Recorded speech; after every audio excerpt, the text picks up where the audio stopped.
झारखंड विधानसभा के मानसून सत्र की जो आज से शुरू हो रहा है। इस मानसून सत्र में 5 कार्य दिवस होंगे। 6 सितंबर को साल 2021-22 का पहला अनुपूरक बजट पेश होगा। मानसून सत्र में 5 कार्य दिवस और आज से शुरू हो रहा है। पहले दिन राज्यपाल का अभिभाषण होगा। 7 सितंबर को प्रश्नकाल और अनुपूरक बजट पर चर्चा होगी। 8 सितंबर को प्रश्नकाल, राजकीय विधेयक और अन्य राजकीय कार्य होंगे। सत्र के अंतिम दिन प्रश्नकाल, राजकीय विधेयक और अन्य राजकीय कार्य होंगे सदन में।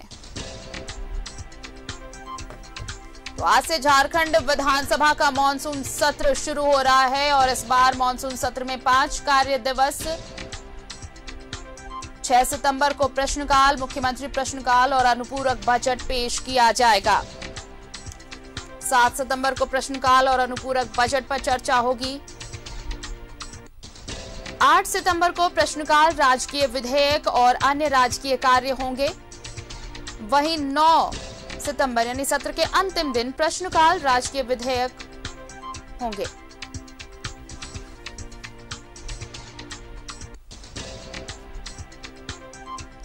और इस वक्त हम अपने सहयोगी राकेश से जुड़ेंगे, हमारे साथ जुड़ रहे हैं।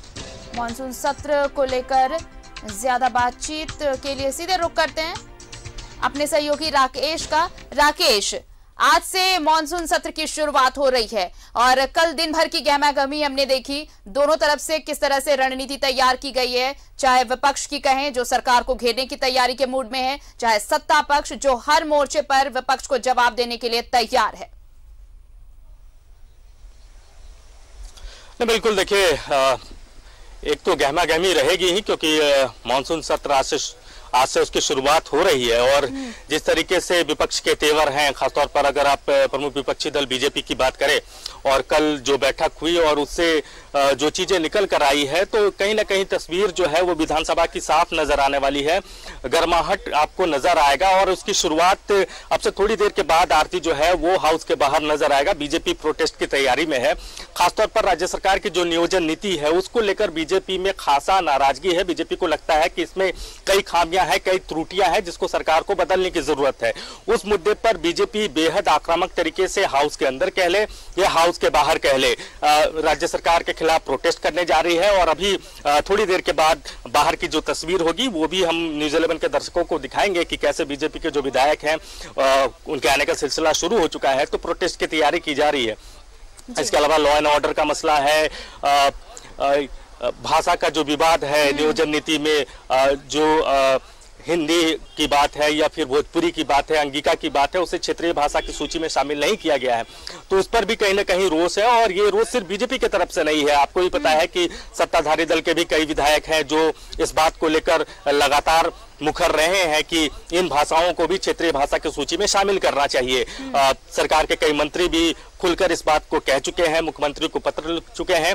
तो ऐसे कई मसले हैं जिस पर बीजेपी मानसून सत्र में आक्रामक नजर आने वाली है। हालांकि बहुत लंबा मानसून सत्र है नहीं, सिर्फ 5 दिनों का ही कार्य दिवस है आरती, और इसी 5 दिनों के कार्य दिवस में राज्य सरकार को कई महत्वपूर्ण निर्णय भी लेने हैं। ये कहा जा रहा है कि जो 75% आरक्षण जो निजी क्षेत्र में जो सरकार ने कमिटमेंट किया था, जो प्रवर समिति के पास फिलहाल ये मामला है, तो इस पर भी हाउस से सरकार जो है वो पास कराने की कोशिश करेगी कि जो निजी क्षेत्र हैं, जो विभिन्न कंपनियां जो यहाँ इन्वेस्ट के लिए आएंगी, क्योंकि हाल में इन्वेस्टर समिट भी हुआ है, तो उसमें 75% कैसे स्थानीय को रोजगार मिले, उस दिशा में भी सरकार मानसून सत्र से कोई विधेयक या बिल जो है वो पास कराने की कोशिश करेगी।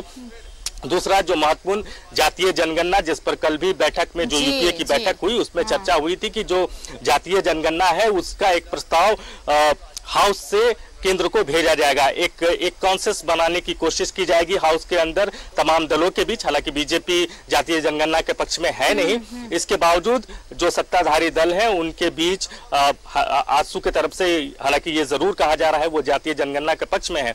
तो एक कॉन्सेंस बना के केंद्र सरकार को यहाँ से एक प्रस्ताव भेजने की बात कही जा रही है।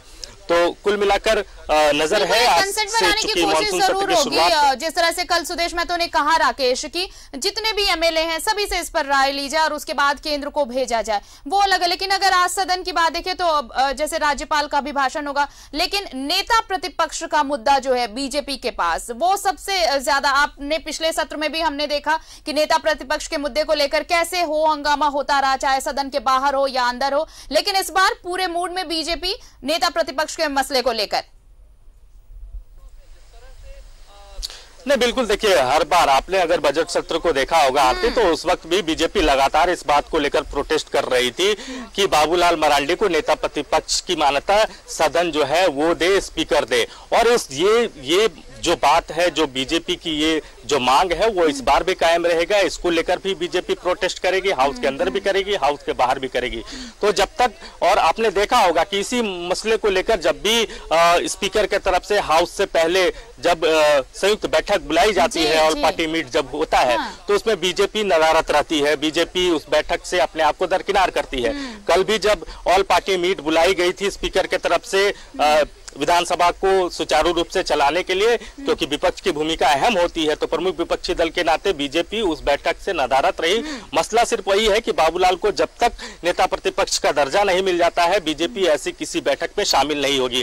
उम्मीद करनी चाहिए, जो तेवर है बीजेपी के, जिस तरीके से बीजेपी ने कल की बैठक के बाद अपने तेवर दिखाए हैं, तो उम्मीद करनी चाहिए कि ये मुद्दा भी बेहद गर्माहट के साथ, बेहद संजीदगी के साथ बीजेपी जो है वो रखने जा रही है इस मानसून सत्र में भी। आरती, बिल्कुल। और देखिए दूसरी तरफ अगर आप देखें सत्ता पक्ष में भी कल जब यूपीए विधायक दल की बैठक हो रही थी, राकेश आपसे ही बातचीत हो रही थी, कुछ ऐसे मुद्दे थे जिन पर जो सहयोगी दल हैं उनमें सहमति बनाने की कोशिश हो रही थी, चाहे वो ओबीसी का मुद्दा हो या नियोजन नीति हो, इन तमाम चीजों पर भी एक आम सहमति बनाने की कोशिश थी कि जब सदन में ये मुद्दा आए इस पर सार्थक चर्चा हो और इस पर भी सदन में जवाब मिले। नहीं, बिल्कुल देखिए, कांग्रेस के कुछ ग्रीवांसेज हैं, 3-4 ग्रीवांसेज हैं, जिसका जिक्र कांग्रेस के प्रभारी आरपीएन सिंह ने कल अपनी बैठक में की थी। और जब यूपीए की बैठक हुई थी तो उम्मीद की जा रही थी कि उस बैठक में भी इस बात को लेकर चर्चा होगी।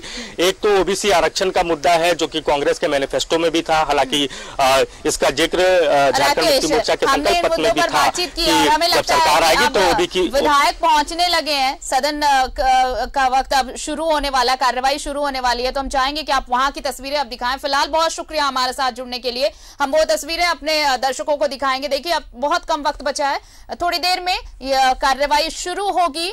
मॉनसून सत्र की कार्यवाही शुरू होने में थोड़ा सा वक्त और बताएं आपको कि आज से मॉनसून सत्र शुरू हो रहा है। कई ऐसे मुद्दे हैं जिस पर विपक्ष ने सरकार को घेरने की रणनीति बनाई है। आपने कल भी देखा जब ऑल पार्टी मीट बुलाई गई, उस वक्त बीजेपी ने इसमें हिस्सा नहीं लिया, नहीं पहुंची बीजेपी इस बैठक में हिस्सा लेने के लिए। तो इससे साफ जाहिर है कि बीजेपी काफी आक्रामक रुख रखने वाली है इस सत्र के दौरान भी, खासकर नेता प्रतिपक्ष का मुद्दा जो है उसे लेकर बाबूलाल मरांडी को नेता प्रतिपक्ष बनाने की मांग चल रही है। लेकिन इसके अलावा भी कई और मुद्दे हैं और अब थोड़ी देर में सदन की कार्यवाही शुरू होगी। आज पहला दिन है मॉनसून सत्र का, राज्यपाल का अभिभाषण होगा। आपको बताएं कि इस सत्र में अनुपूरक बजट भी पेश किया जाएगा। 6 सितंबर को वित्त मंत्री वित्तीय वर्ष का प्रथम अनुपूरक बजट पेश करेंगे। तो तमाम तस्वीरें न्यूज़ 11 भारत आप तक लेकर आ रहा है मॉनसून सत्र की। आज से मॉनसून सत्र की शुरुआत हो रही है। 5 कार्य दिवस है इस सत्र में, विधानसभा का मॉनसून सत्र।